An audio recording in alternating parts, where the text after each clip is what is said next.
Deus cura? Deus ainda cura? Deus ainda faz milagres?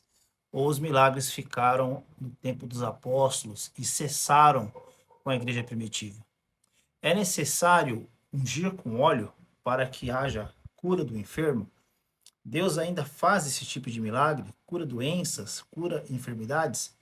É sobre este assunto que nós vamos tratar neste vídeo e objetivamos responder estas respostas. Então, fique comigo até o final e vamos descobrir aí a importância deste assunto sobre a cura divina. Então, a cura divina e a unção com o óleo. Vamos começar lendo um texto em Tiago, capítulo 5, versículo 14, que diz assim: Entre vós há alguém que está doente?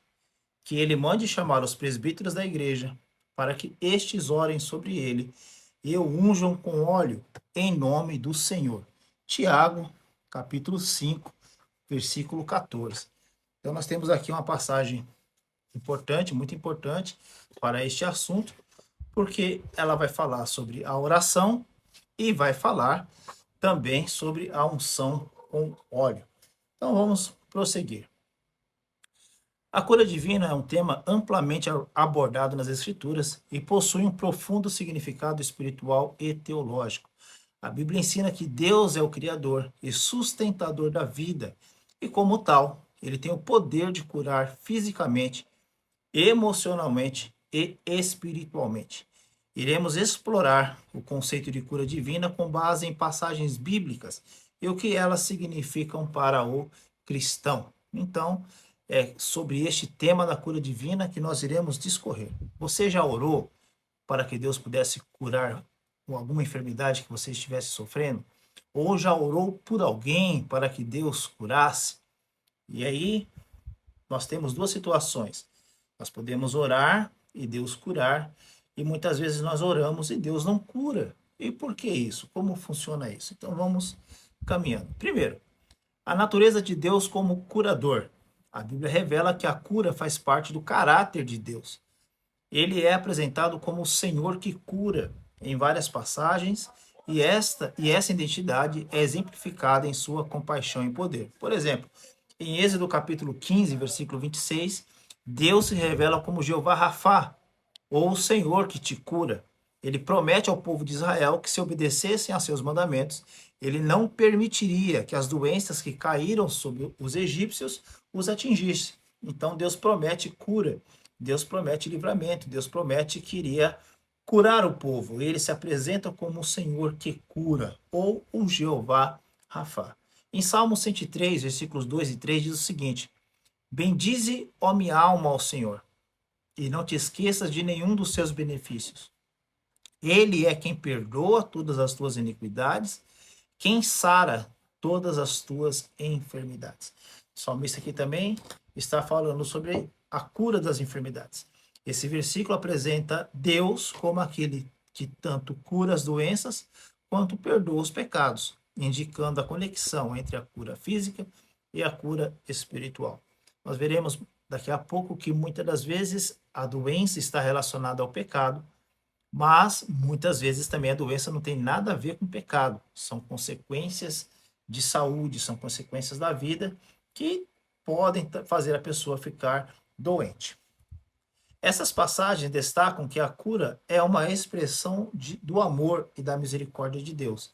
Ele deseja o bem-estar completo do seu povo, inclusive no aspecto físico. 2. O ministério da cura, o ministério de cura de Jesus, ou em Jesus.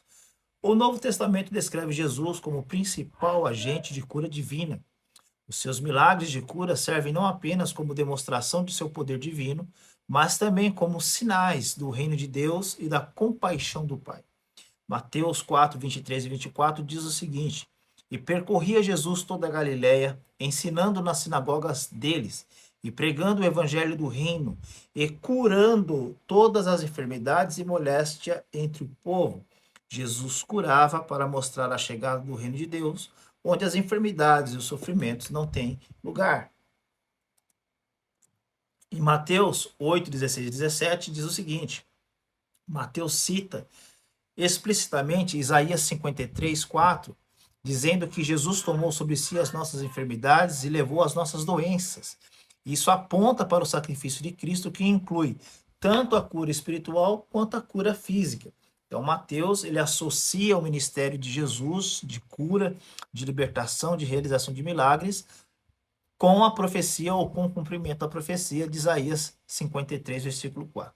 Em João 9, a cura do cego de nascença mostra que Jesus não apenas curava doenças físicas, mas também desejava revelar as obras de Deus e trazer a verdade à luz espiritual dos corações. É aquele episódio em que as pessoas perguntam se foi o cego que pecou, se foi os pais dele, e Jesus então diz: nem ele pecou, nem os seus pais pecaram. Esta doença é para a glória de Deus. E Jesus então realiza o milagre. Jesus curou pessoas de várias doenças, incluindo lepra, paralisia, cegueira, surdez, revelando o poder e a compaixão de Deus e reforçando a promessa de que, no reino de Deus, a saúde e a plenitude são restauradas. Então, é promessa de Deus a cura das enfermidades, a cura das doenças. E nós podemos desfrutar dessa promessa em Jesus. Nós precisamos confiar, orar confiando para que Jesus venha curar os enfermos. A cura no contexto da fé e da oração. A Bíblia ensina que a oração de fé é o meio pelo qual Deus opera a cura. Em várias passagens, vemos que a fé é um componente importante para experimentar a cura divina. Tiago 5,14, que é o nosso texto base, diz assim: está alguém entre vós doente? Chame os presbíteros da igreja e orem sobre ele, ungindo-o com óleo, em nome do Senhor. E a oração da fé salvará o doente, e o Senhor o levantará. E se houver cometido pecado, ser-lhe-ão perdoados.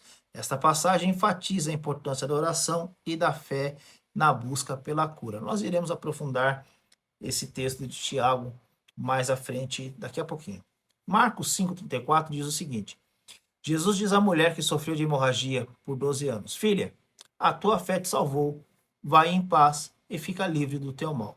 Este episódio mostra que a fé pode ser um fator para a manifestação da cura divina. Jesus olhou e atendeu a fé daquela mulher. Hebreus 11,6 vai dizer que sem fé é impossível agradar a Deus. Embora este versículo não se refira especificamente à cura, ele reforça que a fé é essencial para agradar a Deus e se aproximar dele, inclusive na busca pela cura. Então nós vemos que a fé é algo importantíssimo no processo da cura. Acreditar que Deus pode fazer, acreditar que Deus é bondoso, misericordioso e atende às nossas orações é um passo importantíssimo para a fé, para a cura, mas não é o único, né? O propósito de cura divina. A cura divina não é um fim em si mesma, mas serve a propósitos espirituais e práticos maiores, como glorificar a Deus, edificar a fé e apontar para a restauração completa prometida por Deus em seu reino. Em João 11,4 nós vemos o seguinte: quando Jesus ressuscita Lázaro, ele declara: esta enfermidade não é para a morte, mas para a glória de Deus, para que o Filho de Deus seja glorificado por ela. Deus usa a cura para revelar o seu poder e glorificar o nome de Jesus. Tá? Então, a cura divina é, em muitos casos, um sinal do reino vindouro, onde não haverá morte ou doença. Apocalipse 21,4. Enquanto isso, Deus pode usar a cura como um meio de edificar a fé e revelar o seu amor e a sua compaixão. Então, é isso. A cura divina é a soberania de Deus. E aqui é um ponto muito importante. A fé é um meio para se alcançar a cura. Porém, nós precisamos nos atentar para a soberania de Deus, para a vontade de Deus. Às vezes, Deus não quer curar aquela enfermidade. Não porque ele é ruim, porque os seus propósitos são diferentes para aquela pessoa que está enferma. Então, Deus tem os seus planos, Deus tem os seus propósitos, e os planos de Deus são muito maiores, os pensamentos de Deus são muito maiores do que os nossos. E às vezes nós não entendemos o porquê Deus não cura, mesmo orando com fé, mesmo orando com certeza, crendo absolutamente no poder e na graça de Deus, mas às vezes Deus não cura. Isso tem a ver com a sua soberania. Embora Deus tenha o poder de curar, nem sempre a cura ocorre da maneira e no tempo que esperamos, ou pode não ocorrer. Isso nos ensina sobre a soberania de Deus no qual nos lembra que Ele sabe o que é melhor para nós e Deus tem os seus planos e os seus propósitos, ok? Mas é necessário que nós oremos pela cura e oremos com fé. Pedir com fé para que Deus venha curar, para que Ele possa curar. Se Ele não curar, aí já é outra coisa, é a soberania de Deus que nós precisamos entender. Porém, quando Deus não cura, quando Deus não faz, Ele dá paz ao coração, Ele transborda nosso coração de certeza, de, de paz, de alegria, porque nós não servimos a Deus pelo que Ele pode nos dar. Nós não servimos a Deus pelas circunstâncias. Independente das circunstâncias, Deus continua sendo Deus, continua sendo Rei, continua sendo soberano e continua sendo o Senhor das nossas vidas. Em Romanos 8:28 diz assim: sabemos que todas as coisas contribuem juntamente para o bem daqueles que amam a Deus. Mesmo quando a cura não acontece, Deus usa todas as circunstâncias para o bem e para a edificação espiritual dos seus filhos. Em Filipenses 1:20 e 21, Paulo escreve que seja na vida ou na morte, seu objetivo é exaltar a Cristo. Essa passagem lembra que a nossa esperança última está em Deus e que mesmo sem a cura imediata, nossa vida tem um propósito. A soberania de Deus nos conforta quando enfrentamos doenças e nos lembra que a nossa confiança está nele, independentemente das circunstâncias. Nossa confiança está em Deus. E aí a unção com óleo. A unção com óleo para a cura, como ensinado nas Escrituras, é uma prática rica de significados espirituais. Ela simboliza a presença do Espírito Santo, a fé no poder de Deus e a consagração do enfermo à vontade divina. Na prática, a unção com óleo acompanha a oração da fé, unindo a comunidade na busca pela intervenção de Deus. Ela nos lembra que Deus é o Senhor que cura e que Ele continua a operar em nossas vidas de acordo com seus propósitos eternos. Então, a unção com óleo é uma prática comum, era muito comum nas igrejas primitivas e ainda hoje é uma prática que muitas igrejas praticam, que fazem ainda esse ritual, porque é bíblico. É bíblico e nós vamos ver aqui mais algumas coisas importantes. A passagem de Tiago 5,14 traz uma instrução específica sobre a prática da oração e a unção para os enfermos na comunidade cristã. Vamos analisar os versículos em partes para entender melhor o seu significado e a sua aplicação. Está alguém entre vós doente? Chame os presbíteros da igreja e orem sobre ele, ungindo-o com óleo em nome do Senhor. Primeiro, está alguém entre vós doente? A pergunta inicial de Tiago identifica uma situação comum entre os cristãos, a enfermidade. Tiago está se dirigindo à comunidade cristã, sugerindo que, quando alguém se encontra doente, se encontrasse doente, existem direções bíblicas sobre como lidar com essa circunstância, promovendo o cuidado espiritual e a interdependência entre os membros da igreja.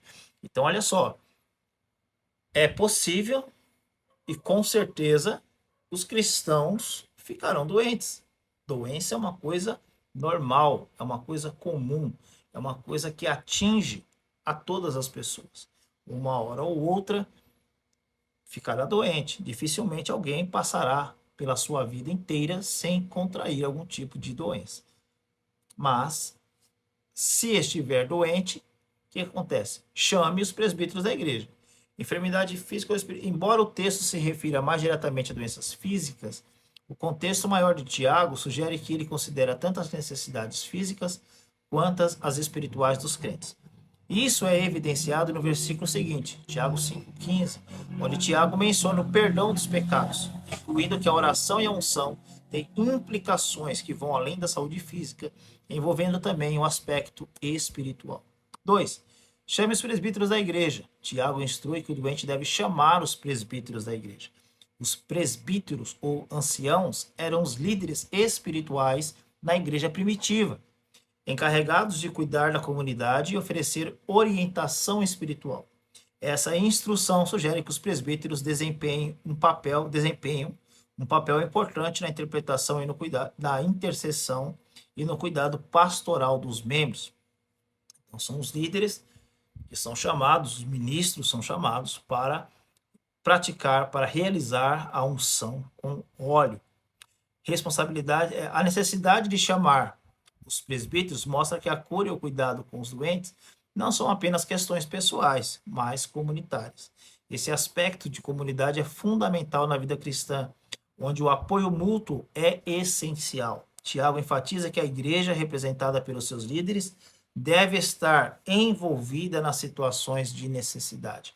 É o cuidado pastoral, é o cuidado da liderança sobre aqueles que estão doentes. E orem sobre ele. A instrução para orar sobre o doente indica que a oração é um elemento central nesse processo. Os presbíteros, como representantes da igreja e homens de fé, são chamados a interceder pela pessoa doente. A oração aqui é um pedido sincero a Deus por intervenção divina. Toda oração é um clamor, é uma atitude de humilhação, onde nós reconhecemos que não podemos e pedimos a quem pode, no caso, o Senhor nosso Deus. Fé e dependência de Deus. Ao orarem sobre o doente, os presbíteros demonstram fé no poder de Deus para curar. Tiago destaca que a cura verdadeira vem de Deus e não de qualquer poder humano. A oração dos presbíteros reconhece a soberania e o poder de Deus, que é o verdadeiro agente da cura. Então não é a oração do presbítero, e nem é o óleo, o azeite. É Deus quem cura. É Jesus quem cura. Ungindo com óleo. A unção com óleo é uma prática simbólica, mencionada várias vezes na Bíblia e geralmente está associada à consagração e ao poder espiritual. Significado de unção com óleo. No contexto bíblico, o óleo simboliza o Espírito Santo e a sua unção. Em Marcos 6,13, por exemplo, os discípulos de Jesus usaram o óleo em seu ministério de cura. A unção com óleo, em Tiago 5,14, pode então simbolizar a presença e o poder do Espírito Santo, assim como a consagração do doente a Deus. Então, os próprios discípulos de Jesus, quando saíram em grupos para pregar o evangelho, para falar de Jesus, eles oravam pelos enfermos e ungiam os enfermos. Simbolismo e prática cultural. Na cultura do Oriente Médio, o óleo também era conhecido por suas propriedades medicinais. Por isso, alguns estudiosos sugerem que o óleo pode representar tanto um símbolo espiritual quanto um cuidado físico. No entanto, o principal propósito aqui é espiritual. O óleo representa a fé e a dedicação do enfermo a Deus. E orar em nome do Senhor. A frase em nome do Senhor é crucial porque afirma que todo o processo da oração e unção deve ser feito com dependência total de Cristo. É em seu nome, ou seja, sob a sua autoridade e vontade, que a cura é buscada e realizada. É no nome de Jesus que a doença sai. É no nome de Jesus que a pessoa alcança a cura. Não é por causa da oração ou por causa do poder de alguém. É por causa do nome de Jesus. É o nome de Jesus, a oração feita em nome de Jesus com fé, que faz com que a doença parta ou bata em retirada. E o reconhecimento da autoridade de Cristo. Essa expressão lembra que o poder da cura não está na oração em si mesma, nem nos presbíteros ou no óleo, mas em Jesus Cristo. É sob a autoridade e vontade de Cristo que se espera a cura. Isso é uma lembrança de que toda oração, em última instância, está sujeita à vontade de Deus. Então, a relação entre a cura física e o perdão espiritual, em Tiago 5,15, e logo após esse versículo é mencionado que a oração da fé salvará o doente e o Senhor o levantará. E se houver cometido pecado, ser-lhe-ão perdoados. Isso indica que Tiago entende a cura de maneira integral, abarcando tanto o físico quanto o espiritual. Tiago mostra que ao buscar cura física também devemos considerar a condição espiritual. Este aspecto do perdão revela que a enfermidade pode ser, em alguns casos, resultado de condições espirituais ou emocionais, embora isso não signifique que toda doença seja causada pelo pecado ou por pecados, né? Conclusão. Implicações e aplicação prática de Tiago 5,14. A instrução de Tiago 5,14 é uma orientação pastoral prática que ensina sobre a importância da oração e da intercessão comunitária nos momentos da necessidade, especialmente diante da enfermidade. A passagem ressalta que, primeiro, o papel da comunidade. Toda a comunidade deve estar envolvida na oração pelo doente. O doente deve se prontificar a chamar os presbíteros da igreja para que os presbíteros possam orar por ele e o ungir. A soberania de Deus na cura, então o ato de orar e ungir com óleo é um sinal de obediência e dependência de Deus. A prática é feita em nome do Senhor, lembrando que a cura ocorre conforme a vontade soberana de Deus. Nós podemos orar, podemos ungir, podemos pedir com fé e Deus pode não curar. E isso não é nenhum problema com a fé, nenhum problema com a pessoa, nenhum problema com o presbítero que orou. Isto é a vontade de Deus, a vontade soberana de Deus.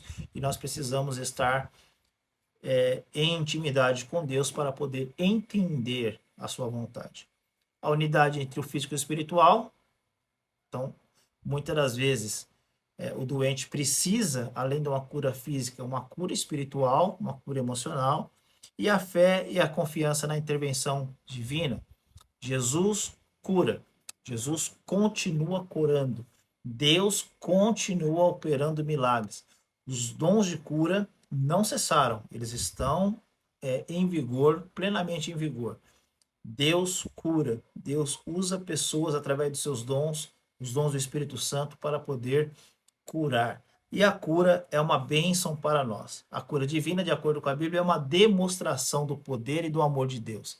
Ela serve como uma expressão da compaixão divina, uma manifestação do reino de Deus e um testemunho da graça e glória do Pai. No entanto, é essencial lembrar que a soberania de Deus prevalece em cada situação. E nossa fé deve estar fundamentada nele, tanto na cura quanto na espera. A promessa final é que no reino eterno toda dor e doença serão removidas. Que o Senhor te abençoe, te guarde, e se você estiver necessitando de uma cura, que o Senhor possa te curar, possa te livrar da sua doença, possa dar aquilo que o seu coração tanto almeja, tanto deseja. E se for outra pessoa que você estiver orando, ore com fé, com confiança no Deus que tem todo o poder. Um forte abraço em nome de Jesus.